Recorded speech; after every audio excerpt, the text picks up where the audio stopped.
पाणी असतं, पाणी काय पाणी असतं. आणि म्हणून भाव स्थिरीकरण, भावाचं दृढीकरण स्थिरीकरण व्हावं, काय केलं पाहिजे तर सोपं सांगतो.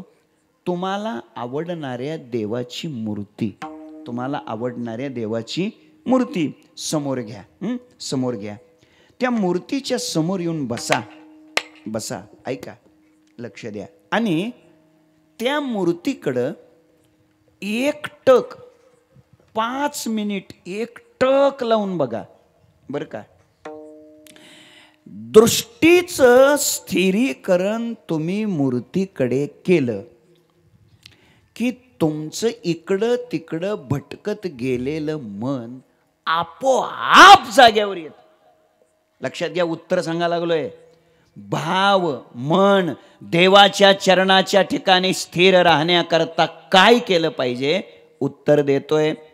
मूर्ती आपल्या समोर घ्यायची, मूर्ती समोर घ्यायची, मूर्तीच्या समोर बसायचं आणि दोन्ही डोळ्याने एकटक देवाकडे पाहायचं. ऐका, एकाग्र दृष्टीनं जर देवाकडे एकटक पाहिलं तर 5व्या मिनिटाला इकडं तिकडं गेलेल्या तुमच्या मनाला परत यावंच लागतं. हा सिद्धांत आहे. बघा कसं आहे, मनाचं स्थिरीकरण करणं आपल्या हातात नाही, मान्य आहे. पुष्कळ त्याची श्लोक आहे. चंचलम ही मन कृष्ण प्रमाती बलवदृढम. कठीण आहे. अप्यब्दीपानान महत सुमेरुन उन्मूलनादपि अपि वन्यशनात साधो विषमश्चित्त निग्रहा. अत्यंत कठीण आहे. त्याचा विस्तारच करायचा नाही. मन ताब्यात नाही, गोष्ट खरी आहे बरं का, खरी आहे. पण दृष्टी तर ताब्यात आहे का नाही? तुम्ही जागेत राहत की अहो, दृष्टी ताब्यात आहे का नाही? डोळे ताब्यात आहेत का नाही तुमच्या? आपल्या दोन्ही डोळ्यानं एकटक देवाच्या मूर्तीकडे तुम्ही पहा. 5 मिनिट एकटक लावून पाहिलं, 6व्या मिनिटाला कुठंही गेलेल्या मनाला परत यावंच लागतं. प्रयोग करून बघा तुम्ही. मी का बोला लागलोय? मनाचं स्थिरीकरण हे आपल्या हातात नाही, गोष्ट खरी आहे. पण दृष्टीचं स्थिरीकरण हे आपल्या हातात. आणि म्हणून एकदा का दृष्टी तुमची देवाच्या स्वरूपाच्या ठिकाणी, मूर्तीच्या ठिकाणी स्थिर झाली की मनाला आपोआप यावं लागतं. काय संतांनी ठेवलं नाही सांगायचं. म्हणून तर तुकोबराय म्हणाले, सदा माझे डोळे जडो तुझे मूर्ती. काय काय जडो म्हणते? सदा माझे डोळे जडो तुझे मूर्ती. माझा मुद्दा इतकाच आहे, डोळे मूर्तीच्या ठिकाणी जडवणं ही गोष्ट आपल्या हातात आहे, हातात आहे. मूर्तीच्या ठिकाणी डोळे जडो म्हणजे डोळे काढायचे आणि मूर्तीला चिटकवायचे असं नाही बरं का. डोळ्यानं एकटक देवाच्या मूर्तीकडे पहा, हे तुमच्या हातात आहे. आणि ते तुम्ही केलं की बोंबलत भटकत गेलेल्या मनाला परत यावंच लागतं. भावनेचं स्थिरीकरण झालं, मनाचं स्थिरीकरण झालं. कसं? पटवून देतो. पाणी असतं, पाणी, आणि पाण्यामध्ये आपलं प्रतिबिंब आपल्याला स्वच्छ दिसावं बरं का. असं जर वाटत असेल तर ते पाणी कसं असलं पाहिजे? स्वच्छ असलं पाहिजे. आणि आणखीन स्थिर असलं पाहिजे. बघा, लक्ष नीट द्या. पाणी स्थिर असलं आणि पाणी स्वच्छ असलं की त्या पाण्यात आपल्याला आपलं प्रतिबिंब स्थिर आणि स्वच्छ दिसतं. बरोबर? आता सांगा, पाणी आपल्या हातात नाही, गोष्ट खरी आहे, गोष्ट खरी आहे. पण ऐका, पाणी ज्या पातेल्यात आपण ठेवतो, पाणी तर स्वतंत्र राहतं का? जरा ऐका, थोडा विक्षेप करू नका. पाणी स्वतंत्र राहतंय का? नाही. कशाच्या तरी आधारानंच पाणी असतं ना. नाही कळलं का? विहिरीत आहे, माठात आहे, हंड्यात आहे, बादली, कशात तरी पाणी असतं ना. आणि मग आता ऐका, ज्या पातेल्यात पाणी घेतलंय पाणी स्थिर पाहिजे आणि पाणी स्वच्छ पाहिजे. पाणी स्वतंत्र नाही राहू शकत, कशाच्या तरी आधारानेच राहतं. मग ते पाण्यानं भरलेलं जे पातेलं आहे ते पातेलं जर हललं तरच पाणी हलतं. ही तर गोष्ट खरी आहे की नाही? पाणी हलू नये असं वाटत असेल तर पातेलं, बोला की, पातेलं स्थिर केलं पाहिजे. पाणी स्थिर करायचं आपल्या हातात नाही, पण पातेलं आपल्या हातात आहे की नाही? पातेलं आपल्या हातात आहे. आणि मग जरा जर पातेलं स्थिर असं शांत ठेवलं तर त्याच्यातलं पाणी बी काय होतं, स्थिर होतं. आणि पाणी स्थिर झालं की आपोआप ते स्वच्छ होतं. आपोआप ते बघा, पाणी एकदा स्थिर झालं की वरचा वरचा गाळ सगळा काय होतो, खाली जाऊन बसतो आणि पाणी स्वच्छ होतं. आणि स्वच्छ पाण्यात मग आपलं प्रतिबिंब आपल्याला स्थिर आणि स्वच्छ दिसतंय. कीर्तन संपत आलंय. पाणी आपल्या हातात नाही, पण पातेलं आपल्या हातात आहे. आपल्या हातात आहे. पातेलं असं स्थिर ठेवायचं. नाही कळलं? पातेलं कळलं का नाही? अरे हे पातेलच आहे ना. हे हे हे हे दृष्टी स्थिर देवाकडे करणं म्हणजे पातेलं स्थिर करणं. आणि पातेलं स्थिर केलं की याच्यातलं मनरूपी पाणी त्याला स्थिर व्हावंच लागतं. ते स्वच्छ होतच. आणि मग त्या स्थिर आणि स्वच्छ मनरूपी पाण्यामध्ये आपलं प्रतिबिंब आपल्याला स्वच्छ दिसतं. म्हणजेच परमात्म्याची आपल्याला काय होते, प्राप्ती होते. म्हणजे आपल्या भावाचं भगवंताच्या चरणाच्या ठिकाणी स्थिरीकरण होण्याकरता आपण आपल्या दृष्टीचं म्हणजे पातेल्याचं काय करा, स्थिरीकरण करा. एकटक देवाच्या मूर्तीकडे पहा. ऐका, देवघरात जाऊन बसले ना तुम्ही, बसले ना, रोज रोज देवाच्या मूर्तीकडे पाहायला शिका. सतत पहा, सारखं पहा, सारखं पहा. देवाच्या समोर बसा. देवाची कृपा आपल्यावर व्हावी असं वाटत असेल तर त्याच्या समोर बसा, त्याच्या पुढे बसा. तुमच्या घरी जर मंत्री आले, कोण मंत्री तुमच्या घरी जर आले तर ते बैठकीत बसलेले असतात, बरोबर? आणि तुम्ही आतल्या घरात बसलेले असतात, बरोबर? काय कमाल आहे. चुकलं तर चुकलं म्हणा की. तुम्ही कुठं बसलेले असतात? त्यांच्या समोर, त्यांच्या तोंडाच्या पुढं असं. का तर त्यांची नजर आपल्याकडं पडावी, त्यांच्या नजरेत आपण यावं. नंतर आपली खाजगी कामं त्यांनी. एक सोपं बोलतो मी, सर्वसामान्य सटर बटर माणसाची कृपा व्हावी म्हणून जर त्याच्या थोबाडा पुढे बसत असाल तर अनंत कोटी ब्रह्मांडाचा जगाचा मालक भगवान त्याची कृपा आपल्यावर व्हावी असं वाटत असेल तर त्याच्या पुढे जरा तासनतास बसायला शिका की. देवाच्या पुढे जरा बसायला शिका. मला माहित आहे तुम्ही दररोज सकाळी 2.5 तास देवाच्या देवघरात देवाच्या पुढे बसताय रोज, बरोबर आहे ना? चुकलंय काय माझं? तर आता उद्यापासून वेळ वाढवा, 3 तास बसा, 3.5 देवा पुढं. नाही, त्याची कृपा व्हावी असं वाटतंय का नाही? मग त्याच्या तोंडासमोर बसलं पाहिजे का नाही? बस त्याच्या तो कृपा करायला काय आहे, तयार आहे. फक्त तुम्ही बसा. काय बहादर तर लग्नातच देवाची पूजा त्यांनी केलेली असते. पुन्हा त्यांचा देवाचा काही संबंधच नसतो. ते आमच्या माता भगिनीच्याच वाटणीला असते सगळी देवाची पूजा. हे कधी जातच नाही तिकडं. असं नका करू. देवाच्या पुढं बसा, तासनतास बसा. तो देव तुमच्यावर नक्की कृपा करेल. संपलंय माझं कीर्तन. देव कृपा करायला तयार आहे. देव आपल्याकडं पाहायला तयार आहे. फक्त आपण त्याच्या पुढं जाऊन काय केलं पाहिजे, बसलं पाहिजे. ऐका अगदी सोपं 2 मिनिटात सांगतो, थांबतो. तुम्हाला गाय माहिती आहे का? काय कमाल आहे. गाय हो, समाधान महाराजांना विचारा, त्यांच्याकडे गोशाळा आहे. गाय माहिती आहे तुम्हाला? वासरू पण माहिती आहे.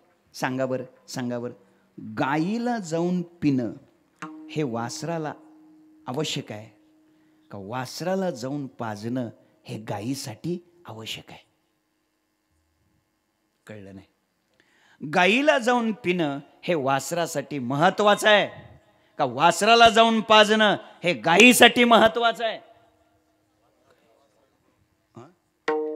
बोला की. वासरानं जाऊन गाईला पिणं महत्वाचं आहे. नाही चुकलं. मग काय, गाईनं येऊन वासराला पाजणं. कुठल्या गटात आहे तुम्ही तेवढं तरी सांगा मला. ऐका, नेमकं काय, गायीनं जाऊन वासराला पाजणं गरजेचं आहे का वासरानं जाऊन गायीला पिणं गरजेचं आहे? बोला की.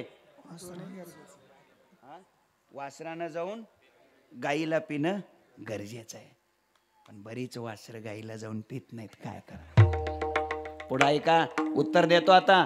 वासरानं जाऊन गायीला पिणं गरजेचं आहे असं तुम्ही उत्तर दिलंय. अगदी बरोबर आहे, अगदी बरोबर आहे. पण त्याही पेक्षा गायीनं येऊन वासराला पाजणं हे गायीसाठी अति महत्वाचं आहे. गायीसाठी अति महत्वाचं आहे. पटवून देतो, पटवून. समजा ते वासरू गायीला जाऊन नाही पिलं, बरं का, नाही पिलं, लुसलुशीत घास, हिरवा मेथी घास, काय काय काय कडवळ, अशी हिरवीगार मका, पेंड, कळणा आहे ना, असलं काहीतरी खाऊन ते जगल ना, जगतय. त्याला लय हिरवा चारा खायची सवय आहे. हे लोकांना कळते हे शब्द. हिरवे चारी भांबावे पशु. वासराला लय नाद आहे हिरवं हिरवं खायचं, शेलकत खायचं. काय काय म्हणतात त्याला? ऐका ऐका, हा वासराला लय नाद आहे. हे जरी असलं, वासरू जरी इतर चारा सेवन करण्यासाठी सोकावलेलं असलं तरी ऐका, गाईचं मात्र समाधान त्याच्यात होत नाही. गाईची इच्छा असते कधी जाईन आणि त्याला मी काय करेन, पाजेन. ऐका, गाय वासरू जर नाही येऊन पिलं तर त्या गाईचा जो पाना आहे ना, पाना तो एवढा पाहणा असतो, एवढा पाहणा असतो. ऐका ऐका, ती ताटून जाते, ताटून. काय म्हणायचं तुमच्याकडे, काय शब्द आहे त्याला? वासरू जर येऊन नाही पिलं ना तर तिची कास अशी ताटून जाते. तिला वाटतं कधी कधी एकदा जाईन, कधी त्याला पाजीन. ती वाट पाहत असते. वाट पाहे उभा भेटीची आवडी. काय गाय समजते का नाही? ही गाय सांगतो काय मी? वाट पाहे उभा भेटीची आवडी. त्या गाई, ती गाय वाट पाहते कधी वासरं येतेली, कधी वासरं येतेली. आषाढी कार्तिकी विसरू नका मज. गाय वाट पाहते वासराने यावं, वासराने यावं. हे लक्षात ठेवा. हे वासरं इकडंच चारा खाण्याच्या नादात रंगलेत महाराज. हे लक्षात ठेवा. या हिरव्या चाऱ्यातून बाजूला निघा. हे लक्षात ठेवा. अजून पुढे बोलतो, पाहणं खूप आहे हो तिच्याकडं. इतका पाहणं आहे. संपली वेळ आपली, पुढची वेळ घेऊ नका माझी फक्त. ऐका, पाहणं खूप आहे तिच्याकडं. काय तुकोबारायची भाषा आहे, पाहणा न समाये त्रिभुवनी. इतका पाहणा आहे, एवढा पाहणा आहे. आम्हा घरी एक गाय दुबत आहे, पाहणा न समाये त्रिभुवनी. गाय पाहणा सोडायला तयार आहे, पाहणा पाजायला तयार आहे. ती वाट पाहते, हे नाशिक जिल्ह्यातली वासरं कधी येतील, छत्रपती संभाजीनगर जिल्ह्यातली वासरं कधी येतील, धुळे जिल्ह्यातली वासरं कधी येतील. वासरांनी यावं याच्याकरता ती वाट पाहते हो. वासरं निघून गेली की तुम्ही जाता गावा, हुरहुर माझ्या जीवा. तिला हुरहुर लागते. वासर तिकडे जाऊ नये, तिला वासराचं कल्याण व्हावं असं वाटतंय. वासरं लवकर माझ्याकडे यावे असं वाटतंय. पाहणा सोडण्यासाठी ती बोला की तयार आहे, तयार. संपलंय कीर्तन. गायीची फक्त एकच इच्छा असते, माफक अपेक्षा असते गायीची. पहिली अपेक्षा काय असते? तिची पहिली अपेक्षा असते वासरानं यावं आणि माझ्या काशेत तोंड घालावं. पहिली अपेक्षा गायीची. दुसरी अपेक्षा काय असते गायीची? त्यानं माझा सड तोंडात घ्यावा. बरोबर, हे दुसरी अपेक्षा आहे. आणि तिसरी एक गायीची अपेक्षा असते बघा, कोणती? त्यानं एक दोन तरी त्यानं ढुसण्या द्याव्या. काय म्हणतात इकडं? ढुसणीच म्हणतात का? हुंदका द्यावा, असं ढुसणी द्यावी. बस बस, एवढीच इच्छा आहे. पहिली इच्छा काय आहे गायीची? त्यानं येऊन काशेत तोंड घालावं. म्हणजे काय? गायीची पहिली इच्छा आहे यानं वारकरी शिक्षण संस्थेत यावं, यानं सप्ताहात यावं, यानं शिबिरात यावं, यानं श्रीराम दरबारात यावं. पहिली इच्छा, पहिली अपेक्षा. दुसरी अपेक्षा गाईची, त्यानं सड तोंडात घ्यावा. नामचिंतन नामस्मरण रूपी सड त्यानं आपल्या काय करावा, तोंडात घ्यावा. तुका म्हणे आहार झाला हा विठ्ठलामाशी, सतत नामस्मरण करणं हा सड त्यानं काय करावा, तोंडात घ्यावा. आणि गाईची शेवटची अपेक्षा आहे बघा, त्यानं एखाद दुसरी तरी काय करावी, ढोसणी द्यावी. काय आता मला म्हणजे भाषेकडे ढोसणी द्यावी. ढोसणी दिली रे दिली की पाहणा अधिक फुटतो, ओवी सांगतो आणि शेवट समाप्त करतो. ज्ञानोबाराय सांगतात, अहो तानयाचे लागता झटे. ज्ञानोबारायचा शब्द आहे झटे. मी म्हणलो ढोसणी, तुमच्याकडचा काय असेल तो, अहो तानयाचे लागता झटे. पुढं काय, तेने अधिकची पाना फुटे, रोषे प्रेम दुनवटे पडियंतयाचे. पांडुरंग परमात्मा ही गाय त्याच्या कृपेचा पाना पाजण्यासाठी तयारच आहे. फक्त तुम्ही काय करा, काशीत तोंड घाला, म्हणजे संस्थेत या, पंढरीत या, सड तोंडात घ्या, म्हणजे नामचिंतन सुरू करा आणि ढोसणी द्या. रामकृष्ण हरी, रामकृष्ण हरी, रामकृष्ण हरी अशी काय करा, ढोसणी द्या. बस एवढं झालं की तो कृपा करायला तयार आहे. त्याची कृपा माझ्या सहित आपल्या सगळ्यांच्या जीवनावर व्हावी आणि त्याच्याच कृपेनं आपला भाव त्याच्या चरणाच्या जवळ स्थिर राहावा. हे सगळं कधी होईल, करीन नामाचे चिंतन. ज्ञानेश्वर माऊली ज्ञानराज माऊली तुकाराम ज्ञानेश्वर माऊली ज्ञानराज माऊली ज्ञानेश्वर माऊली ज्ञानराज माऊली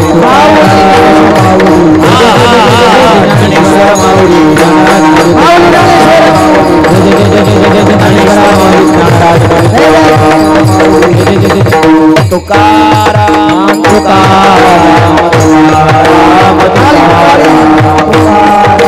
टाळी वाजवा. तुकाराम तुकाराम तुकाराम तुकाराम तुकाराम तुकाराम. बोला पुंडलिक वरदान श्री ज्ञानदेव तुकाराम. तुकाराम तुकाराम तुकाराम.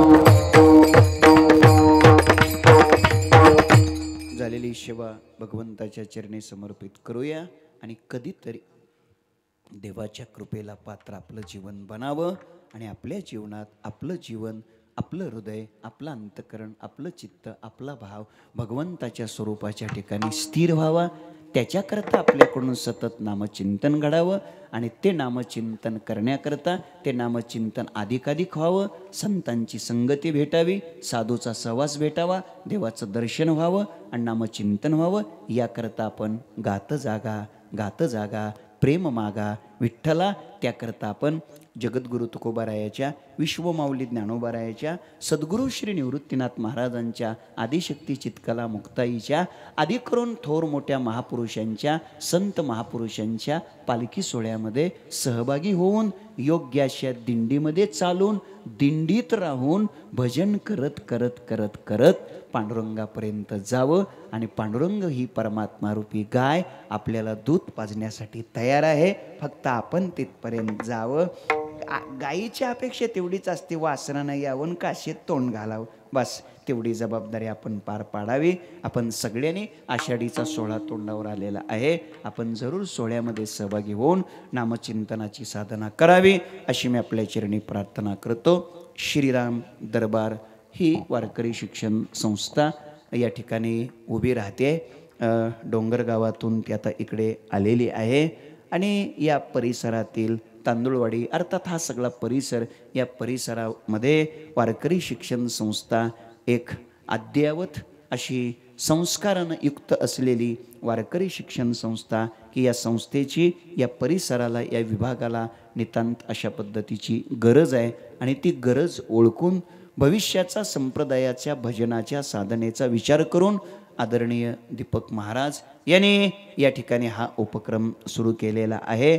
आपल्या सगळ्यांचंच सहकार्य आहे आणि त्यामुळंच एवढे महाराज लोक इथे एकत्र येत आहेत, एवढे संत लोक इथे एकत्र येतात, इतके मृदंगाचार्य, एवढे गायनाचार्य, वारकरी शिक्षण संस्थेतले सगळे ज्येष्ठ श्रेष्ठ लोक या ठिकाणी आलेले आहेत. या सगळ्यांचंच या संस्थेवर प्रेम आहे, लक्ष आहे. तुम्ही सुद्धा सगळेजण लक्ष द्या. तुम्ही सगळ्यांनी लक्ष दिलं की मग हे कार्य सिद्धीला जायला सोपं जाईल. फक्त तुमचं सगळ्याचं काय असलं पाहिजे, लक्ष असलं पाहिजे. तुम्ही सगळ्यांनी काय केलं पाहिजे, लक्ष दिलं पाहिजे. तुम्ही प्रत्येकाने लक्ष दिलं, तुम्ही प्रत्येकाने लक्ष दिलं की मग काही अडचण येत नाही. काही तुमच्या लक्षात आलं नाही वाटतं. खरं म्हणजे तुम्ही लक्षाधीश आहेत. तुमच्या हे लक्षात यायला पाहिजे. तुम्ही प्रत्येकाने लक्ष द्यायला पाहिजे. लक्षात आलं ना? हां, एक एक लक्ष द्या, बस काय अडचण नाही. हां, तुम्ही लक्ष द्या. लक्ष दिलं की हे काम सिद्धीला गेलं. पुढच्या वर्षीचा हा संस्कार शिबिर सोहळा हा भव्य दिव्य अशा इथल्या या अत्यंत दर्जेदार अशा या इमारतीच्या प्रांगणामध्ये संपन्न व्हावा, अशीच या निमित्ताने शुभकामना व्यक्त करतो. त्याकरता तुम्ही प्रत्येकजण लक्ष द्याल अशी अपेक्षा बाळगतो. तुमच्याकडं लक्ष देणारी भरपूर माणसं आहेत. फक्त तुम्ही त्यांच्या ही गोष्ट लक्षात आणून द्या, एवढी मी तुम्हाला प्रार्थना करतो. आणि मग सगळ्यांनी लक्ष दिलं की हे दीपक महाराजाचं लक्ष साध्य झाल्याशिवाय राहणार नाही, एवढीच भावना या निमित्ताने प्रगट करतो. आणि आता माझे साधारणतः 2.5 तास झालेले आहेत. इकडं सुद्धा लक्ष द्या, इकडं लक्ष द्या म्हणजे मला आपलं लवकर वाटायला हवा. मी इमानदारी करणारा प्राणी आहे.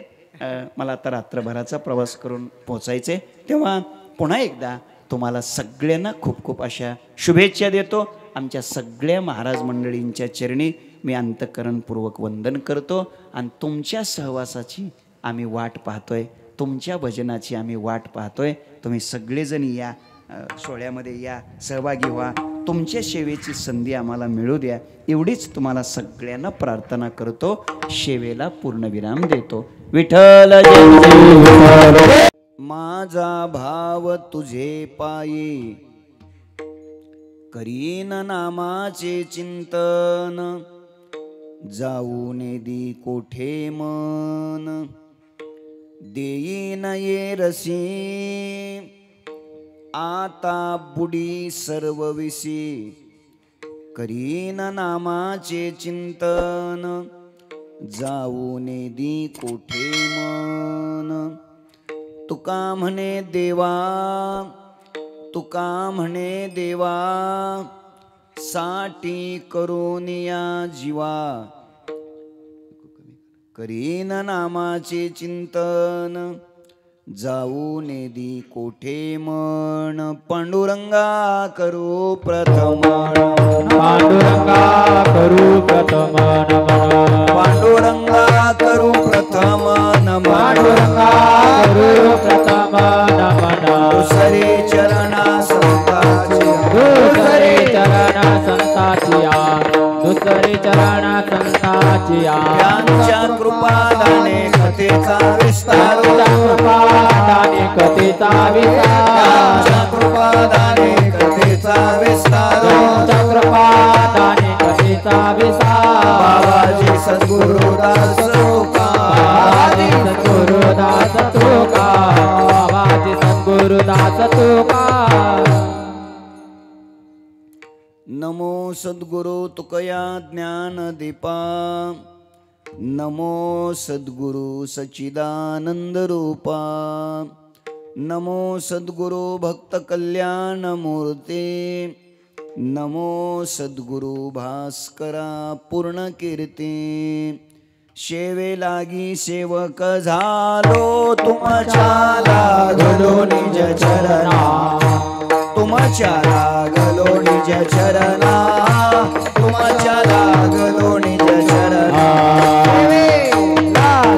सेवक झालो, तुमच्या लागलो निज चरणा, तुमच्या लागलो निज चरणा, तुमच्या लागलो निज चरणा.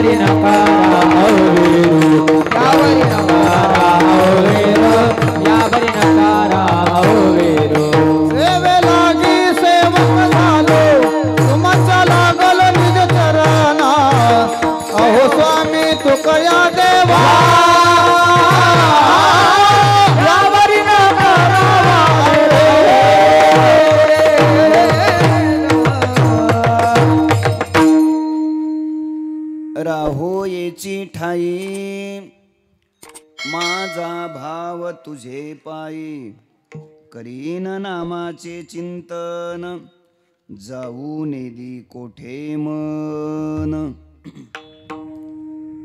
अनंत कृपा विभूषित विश्ववंद्य विश्वसंत संत श्रेष्ठ जगद्गुरु श्री तुकोबाराय यांच्या अभंग गाथेतील 4 चरणाचा अभंग सेवेकरिता घेतलेला आहे. या अभंगाच्या द्वारा संत श्रेष्ठ जगद्गुरु श्री तुकोबाराय आपल्या हृदयातील भावनेचं भगवंताच्या चरणाच्या ठिकाणी स्थिरीकरण व्हावं अशी प्रार्थना या अभंगातून परमात्म्याकडे करतात. विठ्ठल विठ्ठल विठ्ठल विठ्ठल विठ्ठल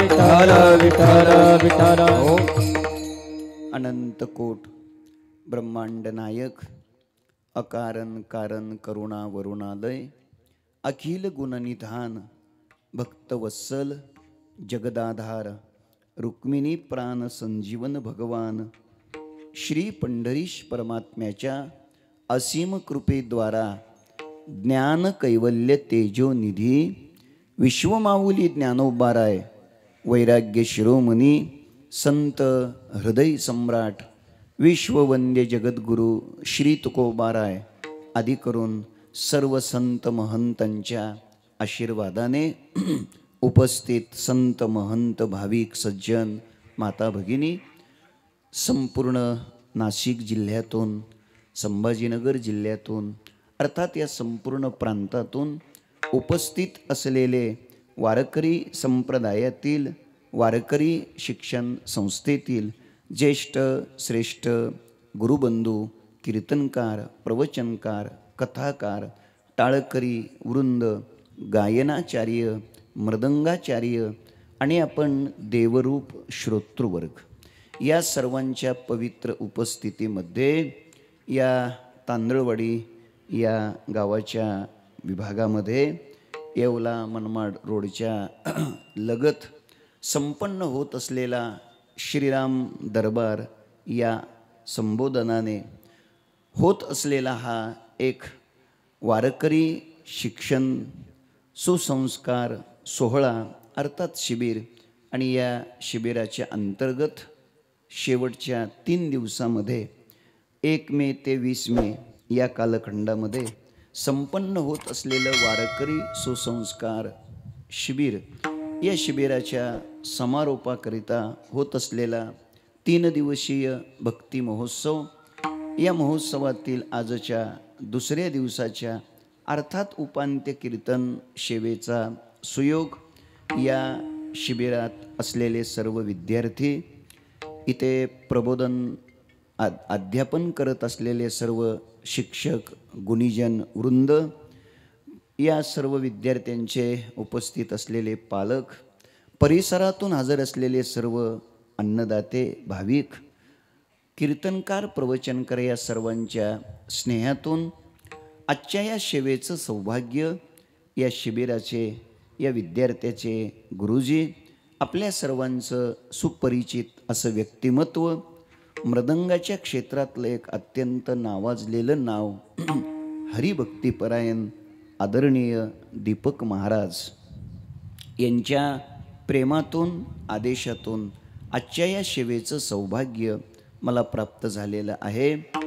सद्गुरू संत श्रेष्ठ श्री निवृत्तीनाथ महाराजांच्या कृपेने स्वानंद सुखनिवासी गुरुनाम गुरु सद्गुरू जोग महाराज यांच्या अनुकंपेने परमपूज्य परमश्रद्धेय प्रातस्मरणीय थोर संत सद्गुरू गंगागिरीजी महाराज यांच्या आशीर्वादाने परमपूज्य परमश्रद्धेय प्रातस्मरणीय सद्गुरू नारायणगिरीजी महाराज यांच्या कृपेने परमपूज्य परमश्रद्धेय आपल्या सर्वांचे मार्गदर्शक रामगिरीजी महाराज यांच्या प्रेरणेने अत्यंत प्रेमळ असलेलं प्रेममूर्ती व्यक्तिमत्व परमपूज्य हरिशरण गिरीजी महाराज यांच्या सोज्वळ मार्गदर्शनाने व या विभागातील या तालुक्यातील सर्व कीर्तनकार, प्रवचनकार, गायक, वादक, गुणीजन या सर्वांच्या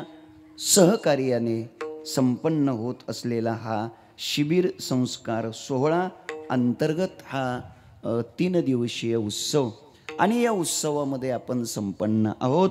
या उत्सवातील आजच्या सेवेकरिता निवडलेला अभंग जगद्गुरू संतश्रेष्ठ श्री तुकाराम महाराज यांच्या गाथेतील असून महाराज या अभंगाच्या द्वारा आपल्या अंतःकरणातील हृदयातील भावशक्तीचं अर्थात भावनेचं स्थिरीकरण आणि भावनेचं दृढीकरण भगवंताच्या पायाच्या ठिकाणी स्वरूपाच्या ठिकाणी व्हावं अशी प्रार्थना, अशी अत्यंत करुणा मागणी या अभंगातून करतात. विठ्ठल विठ्ठल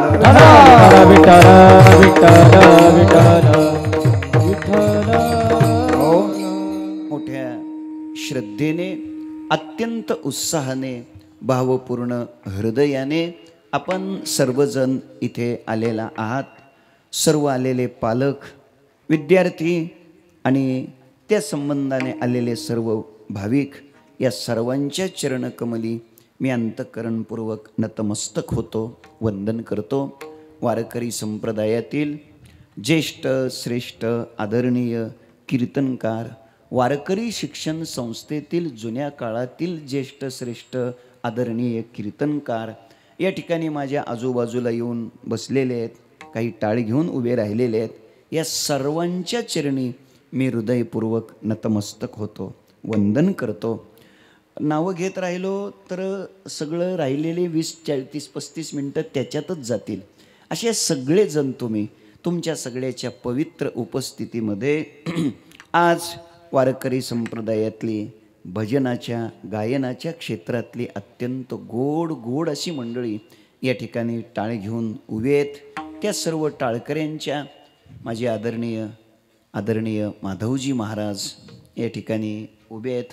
अष्टपैलू असलेलं ते व्यक्तिमत्व आहे. त्यांनी ते स्वरातलेच अलंकार असं काहीतरी म्हटले ते, त्यांनी ते थोडं चुकीचं सांगितलं, कमी सांगितलं ते तसं हे अष्टपैलू असलेलं व्यक्तिमत्व आहे, हे लक्षात ठेवा.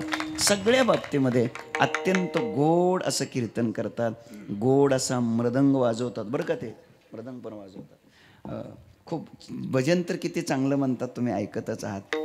छान अशी रामकथा करतात, श्रीमद भागवत कथा करतात. 2 वर्ष झालं आमच्या गावी त्यांची कथा असते. मला गावकरी न विचारताच यांना तारीख देऊन टाकतात. असं गोड असं कथा करत असलेलं, शिवाय संत चरित्र कथाकार आहेत अजून, असं आहे ते. मी दीक्षा घेणार आहे त्यांच्याकडून. असं सालस असलेलं गोड असलेलं हे व्यक्तिमत्व आहे. उभे आहेत माझे गुरुबंधू आदरणीय गोरख महाराज. त्यांचंही दर्शन आज 24 तासात 2 वेळा झालं आहे, त्यांचीही भेट झाली. ते या ठिकाणी टाळ घेऊन उभे आहेत.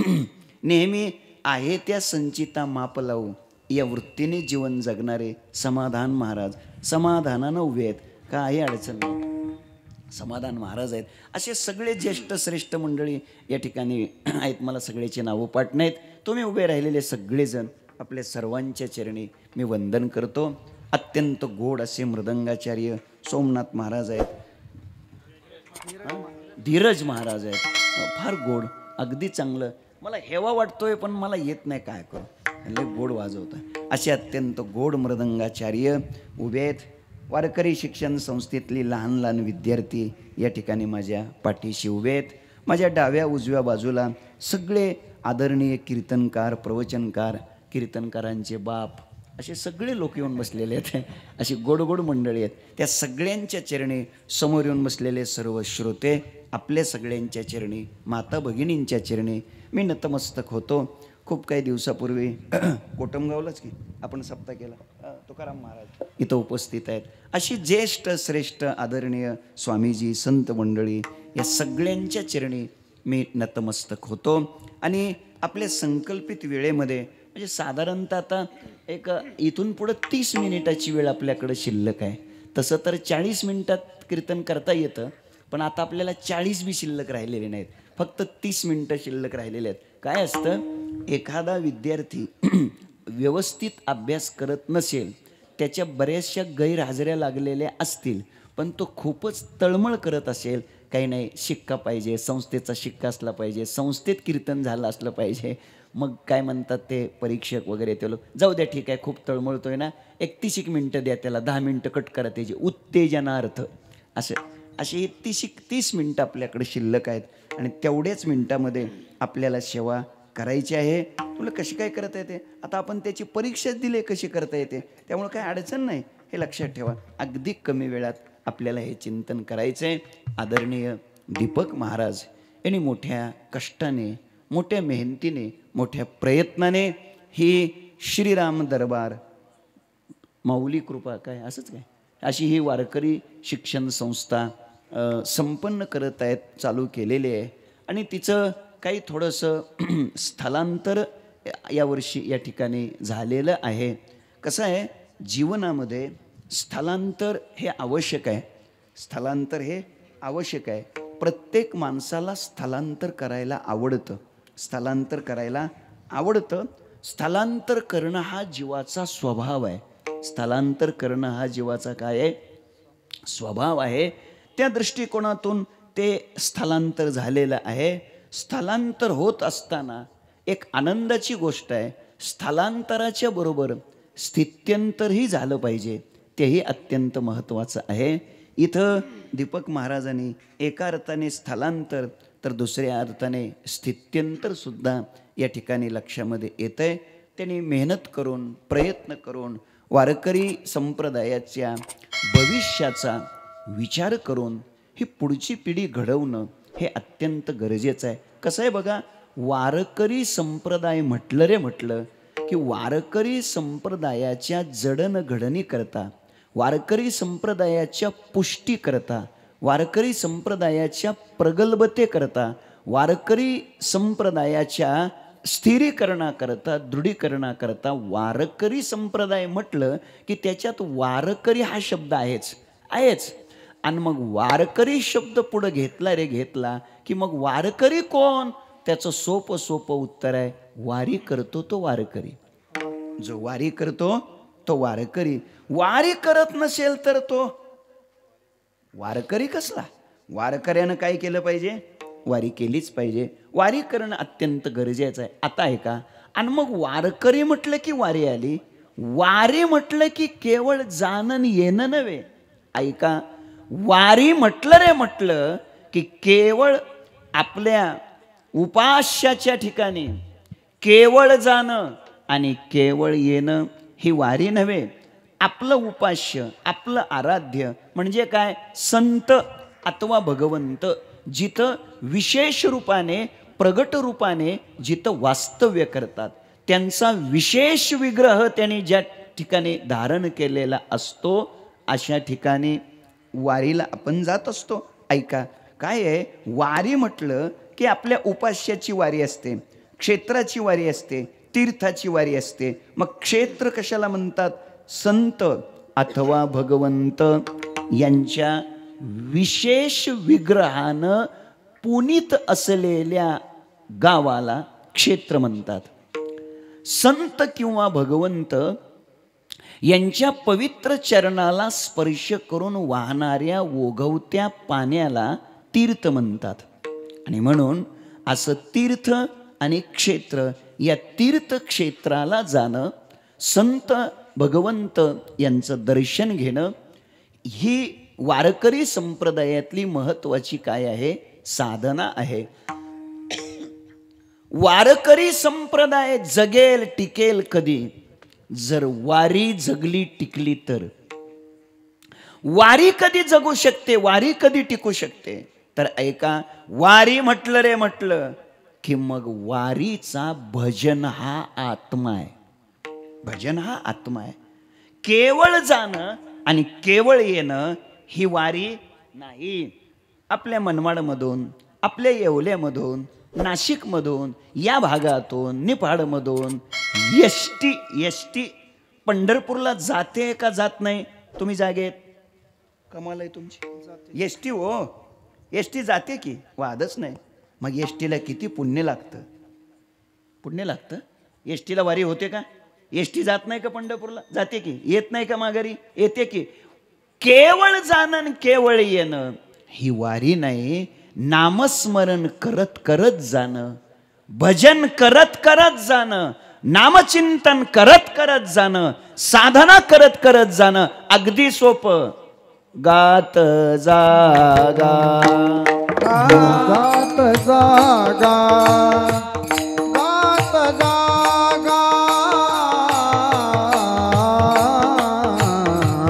गात जागा गात जागा गात जागा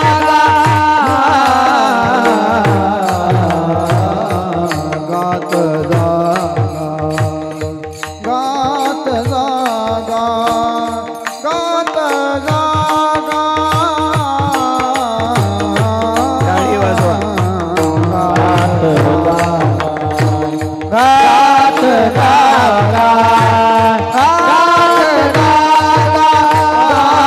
प्रेम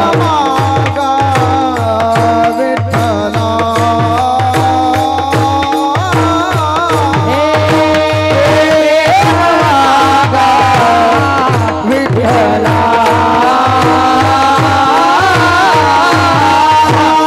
विठ्ठला प्रेम मागा विठ्ठला विठ्ठला विठ्ठला गात जागा गात जागा गात जागा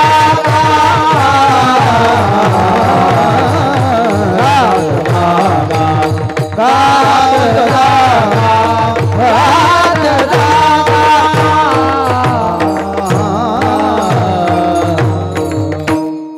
गात जागा त्याचे दोन अर्थ आहेत.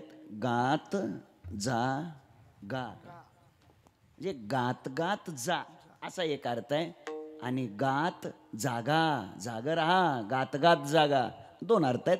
मुद्दा माझा इतकाच इथं आपल्याला निवेदन करायचं आहे.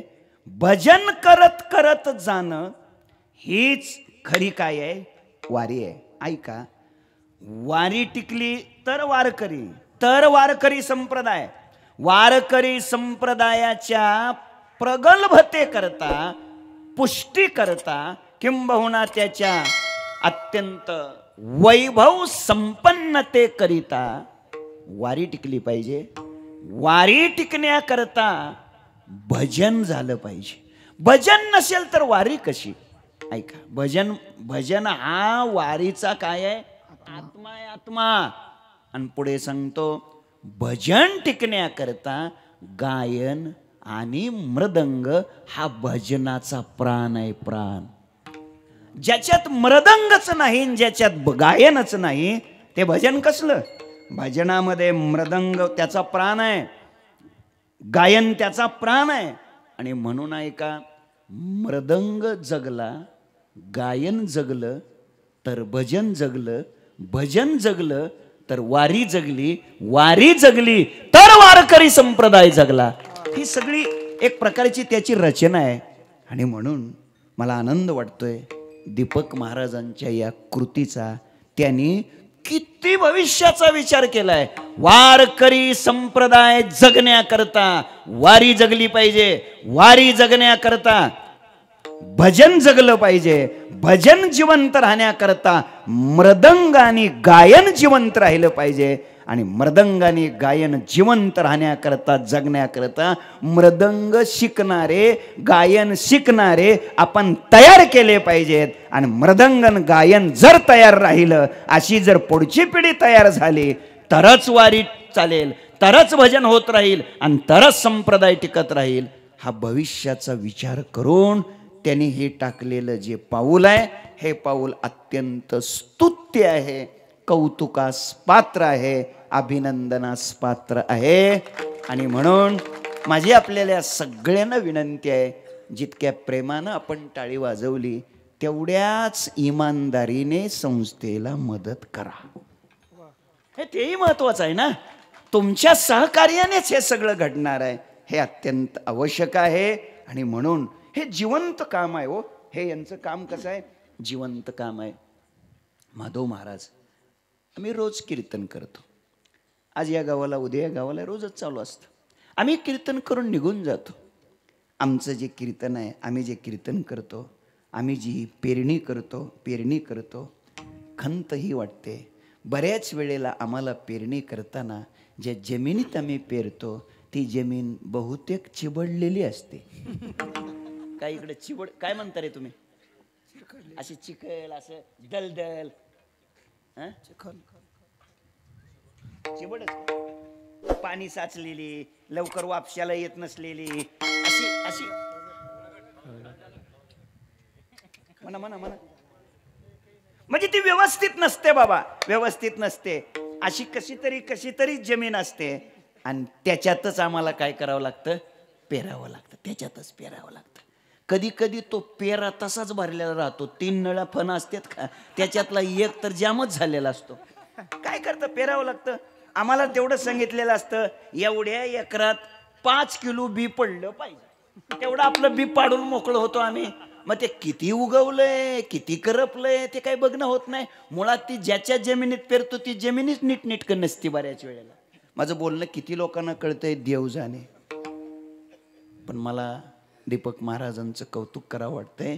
त्यांनी वापशावर पेरायला चालू केलंय. लक्षात घ्या मी काय बोलतोय ते. त्यांची जी पेरणी आहे ना वापशावर आहे. ही वापशाला आलेली जमीन आहे, भुसभुशीत, चांगली मशागत झालेली ही जमीन आहे, भुसभुशीत आहे. ही लहान लहान लेकरं माझ्या पाठीमागं उभी राहिलेली ही लहान लहान लेकरं निष्पाप आहेत, निरागस आहेत, निर्मळ आहेत, निष्पाप आहेत, निर्लोभ आहेत, निष्काम आहेत, पवित्र आहेत, स्वच्छ आहे, मोकळ्या मनाची आहे. अशी ही वापशाला आलेली जमीन आहे. आणि त्या वापशाला आलेल्या जमिनीत पेरायचं काम त्यांचं चालू आहे. आमचं पेरणं म्हणजे म्हणलेच की चिबडातच चालू आहे. अवघड आहे. एक बघा, तुम्ही शेतकरी लोक आहेत, बरोबर आहे का नाही? शेतकरी लोक आहेत. शेतकऱ्यानं पेरणी करताना सोमवार पाहून पेरलं पाहिजे का गुरुवार पाहून पेरलं पाहिजे? काय कमाल आहे तुमची, बोला. सोमवार पाहून. ते म्हणतात सोमवार पाहून पेरलं पाहिजे. खरं सांगा, सोमवार पाहून पेरायचं का गुरुवार बघून पेरायचं? वा जमलं. वापसा पाहून पेरा, पंचांग पाहून पेरू नका. वापशावर पेरलं पाहिजे. पुष्कळ विचार आहेत ज्ञानेश्वरीत. आता त्याचा आपल्याला अधिक अजून वेळ कमी आहे आपली. ज्ञानोबरायची भाषा आहे, मग विधीची नि वापे, सत्क्रिया बीज आरोपे, मग जन्म शत मापे, सुखची मविजे. ज्ञानोबरायची भाषा. विधीचा वापसा पाहिजे. काही लोक वापसा बघतच नाही.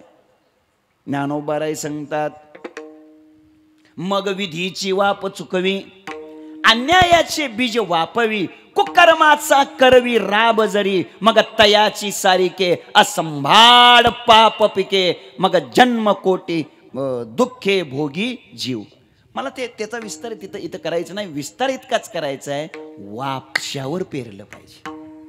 आणि ही जी जमीन निवडली आहे याने, हे वापशाची निवडले. पण मगाशीच मी बोलताना बोललो, आपल्याला बी एक वाटतंय गडे असं वापशाची एखादे काहीतरी चालू करावं. चांगली गोष्ट आहे. आम्ही पेरतो पण उगवलं का नाही बघणं बी होत नाही. मी का सांगायला लागलोय, हे जिवंत काम आहे. हे जिवंत काम आहे. आपल्या पाठीमागं ऐका, काकड्याचं भजन चालू राहिलं का नाही पाहिजे? दिंडीतलं भजन चालू राहिलं पाहिजे. गाथेवरचं भजन चालू राहिलं पाहिजे. कीर्तन झाल्यानंतर रात्रीचा जागर, संगीत भजन नव्हे, जागर चालू राहिलं पाहिजे. कोणी करायचंय?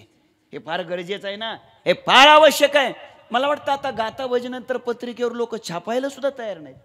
निदान छापीत तरी जाय की गाथा भजन. मी का आपल्याशी हे सगळं सांगायला लागलो, भजन जिवंत राहणं हे फार गरजेचं आहे. आणि मग भजन करण्यासाठी भजनी लोक तयार झाले पाहिजेत ना. भजनी तयार झाले तर भजन राहील, भजन राहिलं तर वारी राहील, वारी जर चालत राहिली तरच वारकरी संप्रदायाची ही जी काय भव्य आणि दिव्यता आहे हे कायम टिकून राहील. आणि ही भव्यता दिव्यता टिकून राहण्याकरता प्रत्येकाने त्या क्षेत्रात कुठंतरी थोडासा प्रकाश टाकण्याची काय आहे गरज आहे.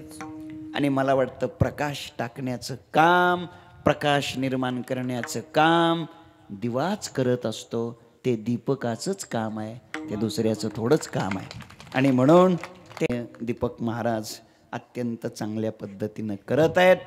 परिसरातल्या सगळ्या गुणी लोकांची त्यांना फार मोठी साथ आहे. आता खरं म्हणजे त्यांच्यासमोर प्रश्न असेल, चाल कुणाकुणाला म्हणायला द्यावी, मृदंग कुणाकुणाला वाजवायला द्यावा, कीर्तन कुणाकुणाला करायला द्यावं, असे एवढे कीर्तनकार इथं हजर आहेत.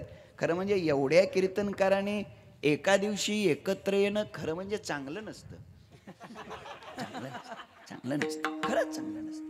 कसं चांगलं नसतं? एवढ्या कीर्तनकारांनी गोरख महाराज, समाधान महाराज, माधव महाराज, तुकाराम महाराज, हे महाराज, हे महाराज, हे महाराज, किती किती महाराज आहेत, हे महाराज, हे महाराज, ह्या एवढ्या लोकांनी एकाच दिवशी एकत्र येणं म्हणजे लोकांचं नुकसान आहे. नाही, आज हेच जर लोक एका एका गावाला गेले असते तर तिथं वारकरी संप्रदायाचा प्रचार प्रसार झाला असता की नाही? म्हणजे तुम्ही सगळे एकाच दिवशी एकाच जागेवर आले म्हणजे लोकांचं काय झालं? नुकसान झालं ना. अनेक कीर्तनकार एकत्र येणं हे लोकांचं नुकसान आहे. आणि अनेक कीर्तनकार मनानं एकत्र येणं हे संप्रदायाच्या प्रगतीचं लक्षण आहे. आज हे सगळे एकत्र आलेले आहेत. काय असतं, सगळे लोक एकत्र येण्यासाठी माणसं एकत्र कुठं येतात? उजेडात एकत्र येतात का अंधारात एकत्र येतात? बोला ना.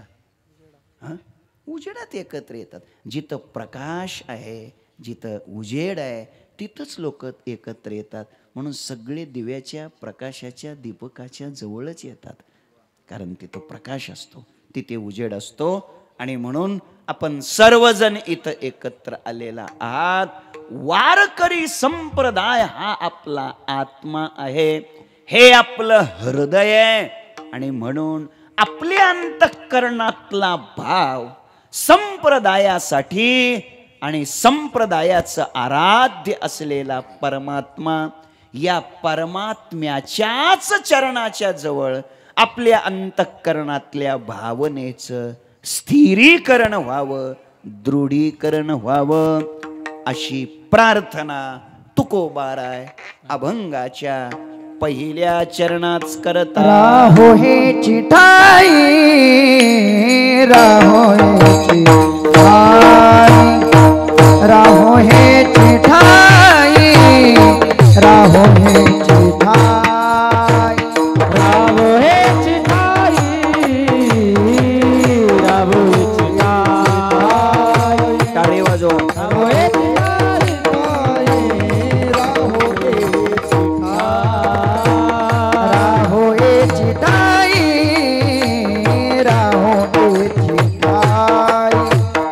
राहो हे चिठाई, राहो हे चिठाई, राहो हे चिठाई,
जीवनातल्या भावनेचं स्थिरीकरण व्हावं अशी प्रार्थना करतात. लक्ष द्या थोडं. परमार्थामध्ये भाव अत्यंत महत्वाचा आहे. त्याची चर्चा किंबहुना त्याचं व्याख्यान आता आपल्याला करायचं नाही. देवाकारणे भाव तस्मात वगैरे वगैरे सगळी प्रमाणं बघून घ्या. आपल्या वृत्तीतला हृदयातला भाव भगवंताच्या पायाजवळ स्थिर झाला पाहिजे अशी प्रार्थना अभंगातून तुकोबाराय देवाकडे करतात. राहो एची ठाई माझा भाव तुझे पायी. तुमच्या पायाच्या ठिकाणी माझा भाव राहिला पाहिजे. भाव किती महत्वाचा आहे याची आपण चर्चा केली. भाव बळे आकडे एक. तुका म्हणे भाव जवळी धरून आणि देव. पुष्कळ प्रमाण आहेत. भाव बळे आकडे एरवी नाकळे. भावे विन भक्ती भक्ती विन मुक्ती. म्हणून काही न लगे एक भावची कारण. तुका म्हणे आन विठोबाची. म्हणून आपल्या हृदयातला भाव इकडं तिकडं कुठं न राहता तो देवाच्या पायाच्या जवळ राहिला पाहिजे. भाव हा विषय थोडा आता बाजूला ठेवा. तो देवाच्या पायाजवळ राहिला पाहिजे एक, आणि राहिला पाहिजे दोन. देवाच्याच पायाच्या ठिकाणी का राहावा एक बाजू, आणि राहिला पाहिजे का दोन. भावच का याची चर्चा आपण नेहमी करतोय. त्याची अधिक चर्चा करत नाही. केली असती पण वेळेची अडचण आहे. आता दोन गोष्टी आपल्या या पहिल्या चरणातल्या शिल्लक काही चर्चा करायच्या. कोणत्या? देवाच्या पायाजवळच का एक, आणि राहिला का पाहिजे दोन. पहिली चर्चा करूया देवाच्या पायाजवळच का. असं देवाच्या पायात काय आहे? काय आहे देवाच्या पायात? पुष्कळ उत्तर आहेत. तुझे पायी सुख सर्व आहे. सगळं सुख देवाच्या पायात आहे. लोकांनी विचारलं, हो सुख आहे हो देवाच्या पायात, पण दुःखाची काय वाट? आमच्या जीवनातलं दुःख महाराज सांगतात, तुका म्हणे त्याचे पाहिलिया पाय मग दुःख जाय सर्व माझे. मग दुःख जाय सर्व माझे. तुका म्हणे त्याचे पाहिलिया पाय. तुका म्हणे त्याचे पाहिलिया पाय. म्हणे त्याचे पाहिलिया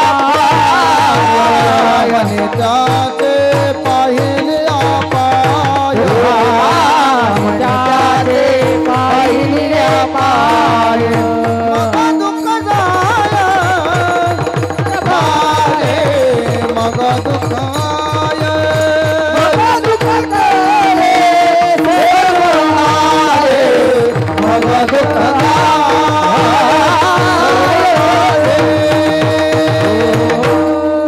तुका म्हणे त्याचे पाहिलिया पाय मग दुःख जाय सर्व माझे. लक्ष द्या. ऐका, दोन गोष्टी आहेत. दुःखाची निवृत्ती भगवंताच्या पायात आहे. सुखाची प्राप्ती भगवंताच्या पायात आहे. दुसऱ्या शब्दाने सांगायचं ठरलं तर अनिष्ट निवृत्ती आहे, इष्ट प्राप्ती आहे. तिसऱ्या शब्दात यालाच मोक्ष म्हणतात. अजून काय आहे भगवंताच्या पायात? ऐका, भगवंताच्या पायामध्ये पावित्र्य आहे. पावित्र्य. संपूर्ण जगाला पवित्र करणारी गंगा चरणी जन्मली पै गंगा.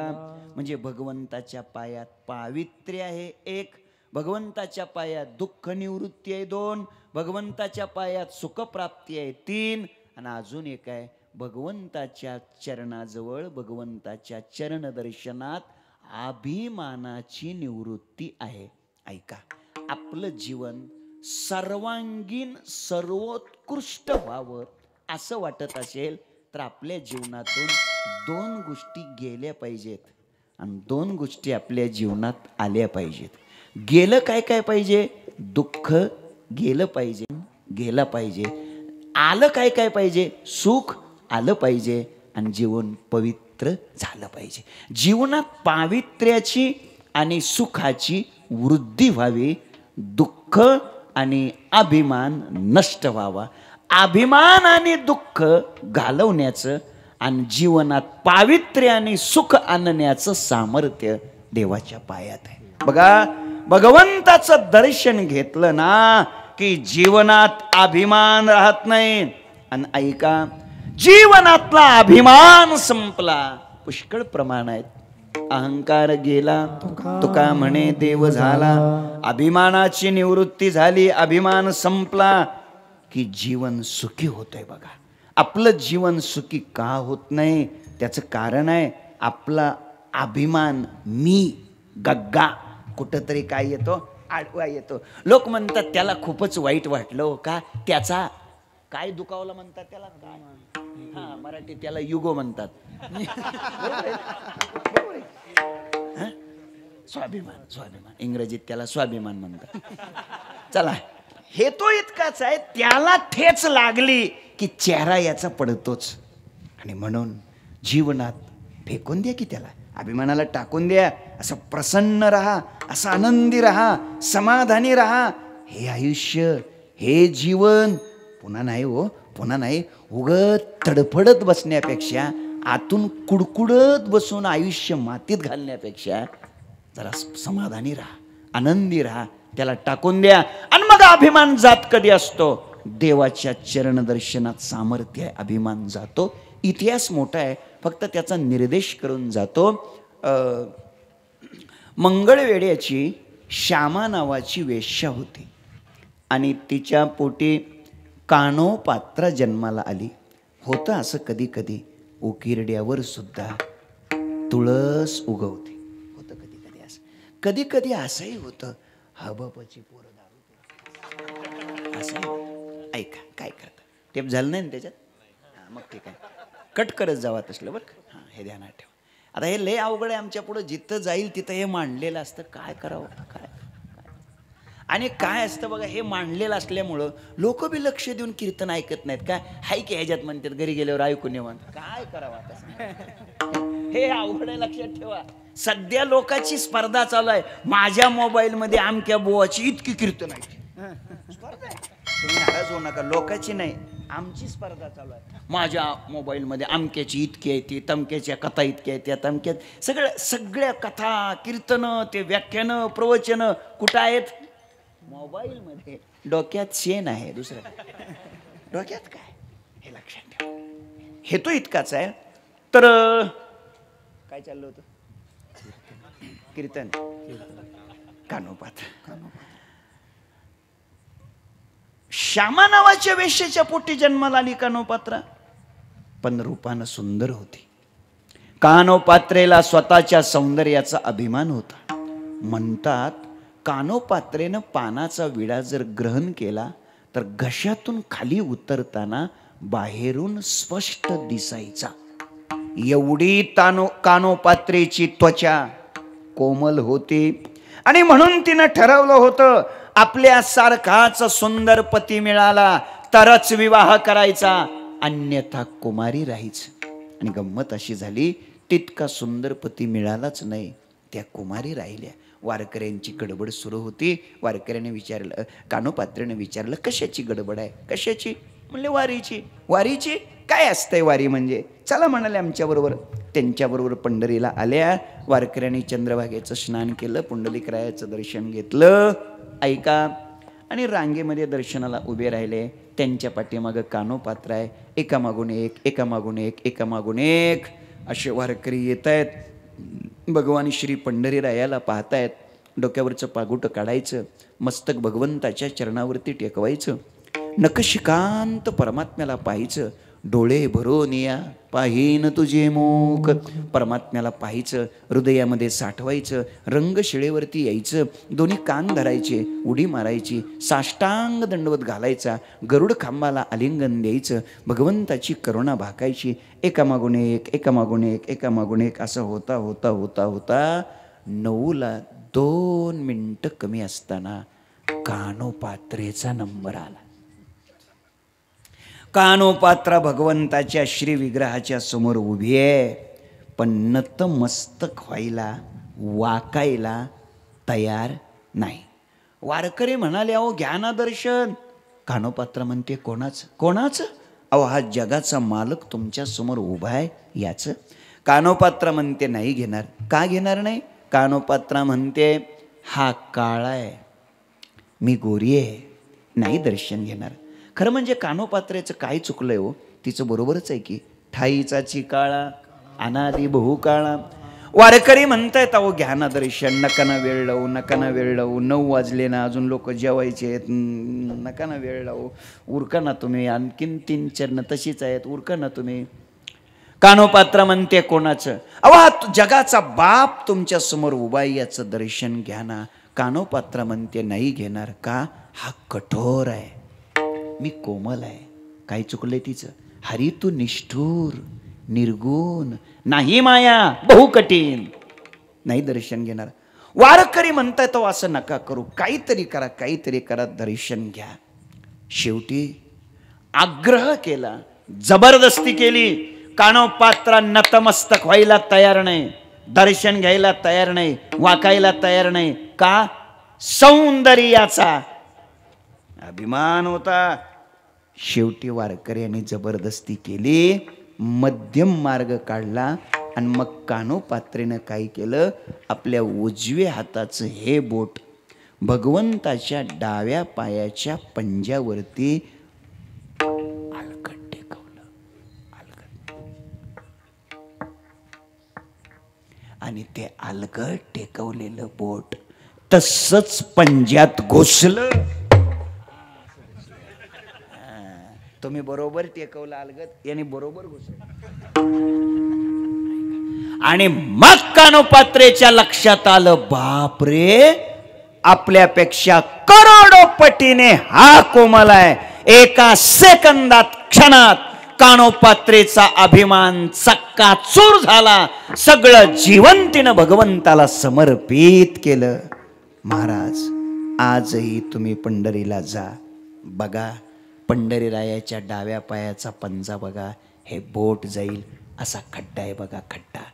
याचा अर्थ तुमचं नाही बोट त्याच्यात बसणार, असं ते ओबड दोबड बोट नाही बसत त्याच्यात. थोडं असं नाजूक निष्पाप निरागस बोट लागतंय, मग बसतंय त्याच्यात. नाहीतर तुम्ही माझ्यावर फौजदारी करायचे, तुम्हीच म्हणले होते की बोट घुसतंय, कसं काय घुसतंय. ऐका, कानोपात्रेनं सगळं जीवन परमात्म्याला समर्पित केलं.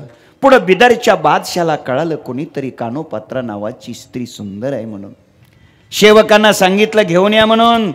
आणि मग ती गोष्ट कानोपात्रेच्या लक्षात आली आणि तिने ठरवलं, आपलं शरीर पाहून एखाद्या व्यक्तीच्या मनामध्ये जर विकार निर्माण होत असतील तर विकाराला जन्म देणारं शरीर ठेवायचं कशाला. आणि म्हणून तिने आपली प्राणज्योत भगवंताच्या स्वरूपामध्ये समर्पित केली. तिथं समाधी घेतली, तिथंच एक वृक्ष उगवला. गेली 750 वर्ष झालं त्या वृक्षाला कुणीही पाणी घातलेलं नाही. आजही दर्शन मंडपातून रावळात खाली उतरताना साखळ दंडानं ती फांदी बांधून ठेवलेली आहे. कानोपात्रेचा वृक्ष म्हणून आपण तिचं दर्शन घेतो. माझा मुद्दा संपलाय. माझा मुद्दा इतकाच आहे, कानोपात्रेच्या वृत्तीत जो अभिमान होता त्या अभिमानाची निवृत्ती भगवंताच्या चरणाच्या दर्शनानं संपली. अभिमानाची निवृत्ती पायात आहे, पापाची निवृत्ती पायात आहे, पावित्र्याची प्राप्ती पायात आहे, पुण्याची प्राप्ती काय बरोबर आहे का, सुखाची प्राप्ती भगवंताच्या पायात आहे. आणि म्हणून तुकोबाराय सांगतात, तुकोबाराय बोलतात, राहो येची ठाई माझा भाव तुझे पायी. पाय शब्दाचा अर्थ देवाचे पाय आणि पाय शब्दाचा अर्थ भगवंताचं स्वरूप असंही घ्या. भगवंताच्या पायाच्या ठिकाणी माझा भाव राहावा. 2 बाजू झालेले आहेत. भाव किती महत्वाचा आहे? 1, देवाच्या पायात जवळच राहायला का पाहिजे? 2, आणि तिसरी गोष्ट राहो असं का, कारण काय जरा ऐका. भाव कोणाच्या हृदयातला आहे? तुकोबारायाच्या. ठेवायचा आहे कुठं? देवाच्या पायाजवळ. मग देवाला प्रार्थना करायची काय गरज आहे? जायचं भाव ठेवायचा. देवाला प्रार्थना करायची, विनंती करायची आवश्यकता काय आहे? तर ऐका, त्याचं उत्तर देतो.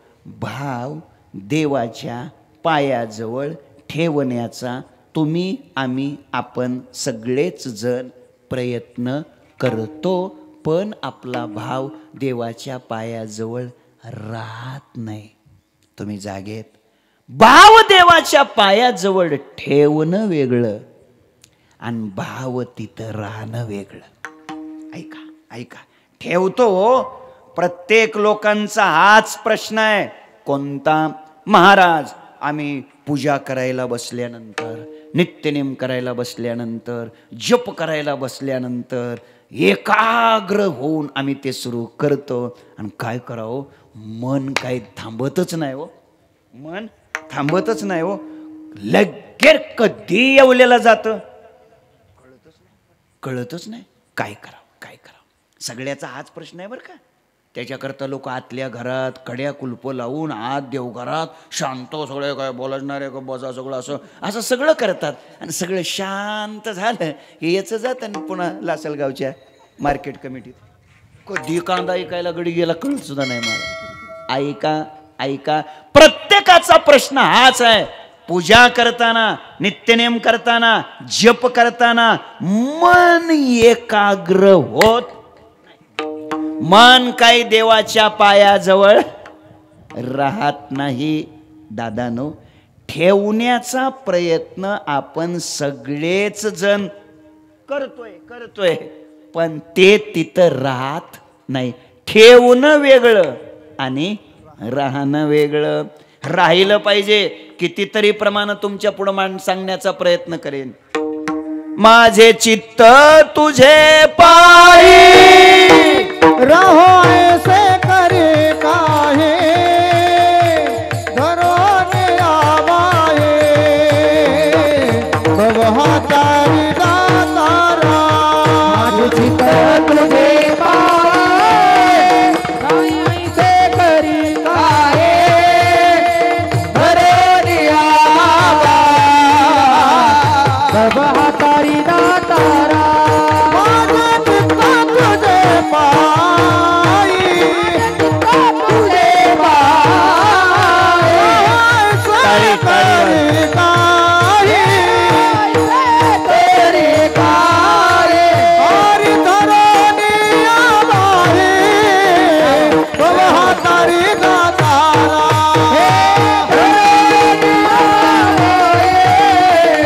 हातारी दातारा. माझे चित्त तुझे पायी. पुढं काय शब्द आहे? राहे ऐसे करी काय. तिथं महाराजाची ही भाषा नाही. ठेवे ऐसे करी काय. राहे ठेवतोय ना सगळेच आपण, राहतय कुठं? राहणं अत्यंत महत्वाचं आहे. ठेवण्यात अट्टहास आहे आणि राहण्यात सहजता आहे. जीवन कधीतरी अट्टहासातून सहजतेत आलं पाहिजे. राहणं महत्वाचं आहे. कितीतरी प्रमाण आहेत. राहे ऐसे करी काही, राहो आता हेची ध्यान, राहो आता हेची ध्यान, राहू आता येची दान, दान राहू आता येची दान. रहो आता हेचे ध्यान, रहो आता हेचे ध्यान. दान राहू आता येची दान, दान राहू आता येची दान.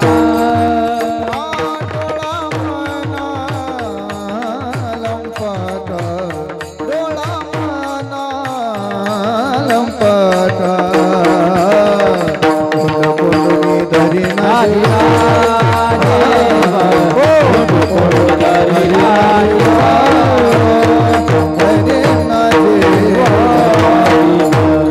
राहो आता हेची ध्यान, हेची ध्यान आता राहो. राहणं महत्वाचं आहे. ठेवणं नाही, राहिलं पाहिजे. अजून ऐका. ते ते माझी हरी वृत्ती राहो, ते ते माझी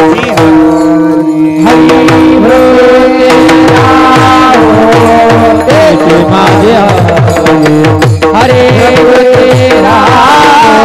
तेथे माझे समचरण दृष्टी विटे मरी साजे रे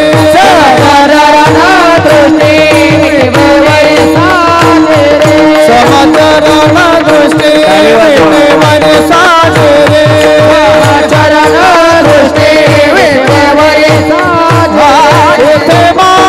हरी वृत्ती राहो येथे माझे हरी वृत्ती राहो येथे माझे हरे रते राहो येथे माझे रते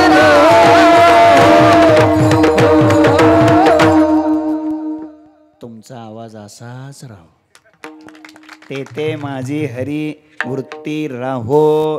आपला मुद्दा इथं चाललाय वृत्ती मन भाव देवाच्या पायाजवळ. झोपले काय? राहिला पाहिजे. ठेवतोय आपण पण राहत नाही ना. अडचण ती आहे राहणं. आणि सगळ्याचा प्रश्न हाच आहे, सगळ्यांचा दावा हाच आहे. काही कबूल करतात काही कबूल करत नाही एवढंच. सगळ्याच्या आतला प्रश्न तोच आहे. कोणता? देवघरात बसलो आणि पूजा करायला लागलो की मन बोंबलत जाते. सगळ्याच हेच आहे. का? काय इच्छा आहे मनानं राहावं तिथं, राहत नाही. वृत्ती स्थिर झाली पाहिजे, होत नाही. का हे स्थिरीकरण होत नाही? का हे दृढीकरण होत नाही? आपण भूमिकेतल्या शब्दातच बोललोय की भावनेचं स्थिरीकरण दृढीकरण भगवंताच्या पायाजवळ झालं पाहिजे. मायबाप भाव भगवंताच्या पायाजवळ ठेवणं निराळं आणि तो राहणं निराळं. का राहायला पाहिजे? अगदी सोपं करतो. आम्ही खेड्यामध्ये जातो, कीर्तन करतो. कीर्तन झालं, बैठकीत बसलो. बरेच लोक आले, बसले. काही तरुणी मुलं आली, बसली. मग असं चर्चा करता करता एक मुलगा असा कीर्तनाला टाळच घेऊन उभा होता. तो पण आला, बसला. आणि मग मी म्हटलं कोणाचा मुलगा आहे? म्हटलं चांगला टाळ वाजवतोय, तालात टाळ वाजवतोय. म्हटलं माळकरी दिसतोय, छान आहे, चांगला आहे. मी चल बाळा कितवीला आहे? त्याला म्हटलं कितवीला आहे? त्याने सांगितलं. म्हटलं 14वीला आहे. म्हटलं मी SYला 14वीला आहे. म्हटलं वा चांगली गोष्ट आहे, चांगले संस्कार आहेत. म्हटलं खूप छान टाळ वाजवतो, तालात वाजवतो, लक्ष देऊन. म्हटलं माळकरी आहे. वा कोणाचं पोरग आहे? म्हटलं कोणाचं? सुदैव असं की शेजारीच त्याचे वडील बसलेले होते. ते म्हणले महाराज आपलाच पोरग आहे, माझाच पोरग आहे. म्हणलं वा काही संस्कार केले हो. म्हटलं तुम्ही दीपक महाराजाच्या शिबिरात होतं का पोरग? म्हणलं काही संस्कार केले. म्हटलं चांगली गोष्ट आहे, चांगला टाळ वाजवत आहे. म्हटलं चांगला सालस पोरगा आहे, टाळ वाजवत आहे, तालात वाजवत आहे, चांगली गोष्ट आहे. म्हटले महाराज पण आता काय सांगू तुम्हाला? म्हणलं सांगा. जे कोणीच ऐकत नाही ते लोक कीर्तनकाराला सांगतात. आणि आम्हाला पण ऐकावं लागतं. त्यांच्या घरी जेवायचं असतं, मुक्काम करायचा असतो, ऐकल्याशिवाय पर्याय नसतो. काय सांगा? म्हटलं सांगा. म्हटलं खरं सांगू? म्हटलं सांगा.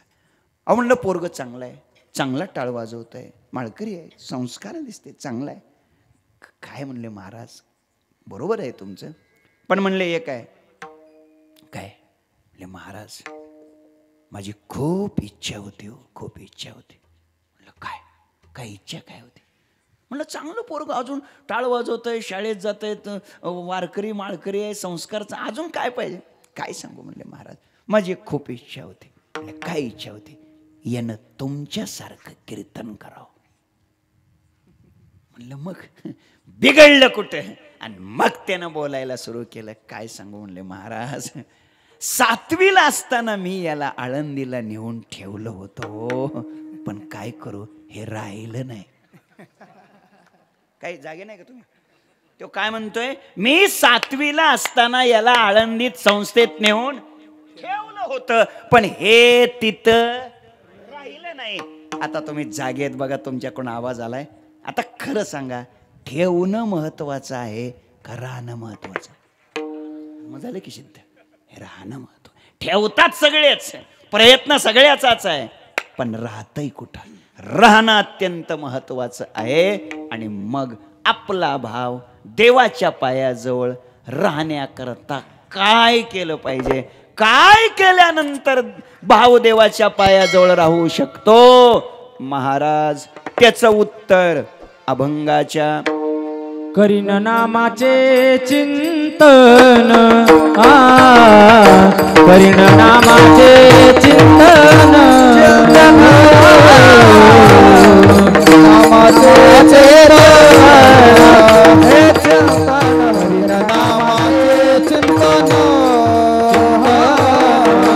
करीन नामाचे चिंतन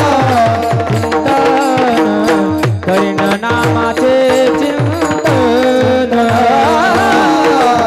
करीन नामाचे चिंतन करीन नामाचे चिंतन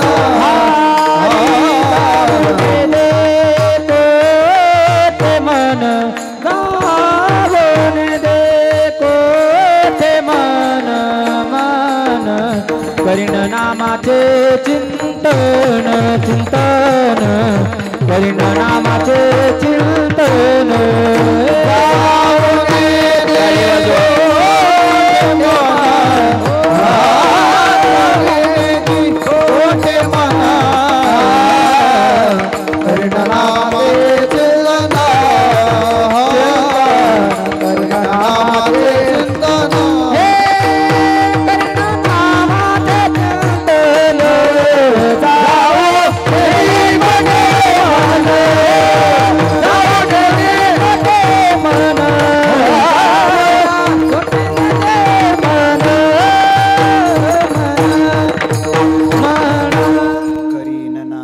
चिंतन जाऊ नेदी कोठे मन भाव देवाच्या पायाजवळ स्थिर राहण्याकरता काय करीन नामाचे चिंतन करीन जाऊ नेदी कोठे मन मनाला कुठं जाऊ देणार नाही काय करीन देईन ये रसी आता बुडी सर्व विषय सगळी इंद्रिये भगवंताच्या नामचिंतनाच्या रसामध्ये मी काय करीन समर्पित करीन नवे नवे माझ्या जीवाचं सुद्धा समर्पण परमात्म्याच्या नामचिंतनामध्ये करेन तुका म्हणे देवासाठी करून या जीवा काय आहे वेळ संपलेली आहे दुसऱ्या चरणामध्ये जाऊ नेदी कोठे मन तिथं योगाचं चिंतन आहे मनाचा मी संयम करेन संयम योगस चित्तवृत्ती निरोध हा मनाचा संयम करेन देईन ये रसी आता बुडी सर्व विषी रसोवै सहा आनंदी भवती रस हे परमात्म्याचं स्वरूप आहे भगवंताच्या स्वरूपामध्ये माझ्या सगळ्या इंद्रियाची बुडी देईन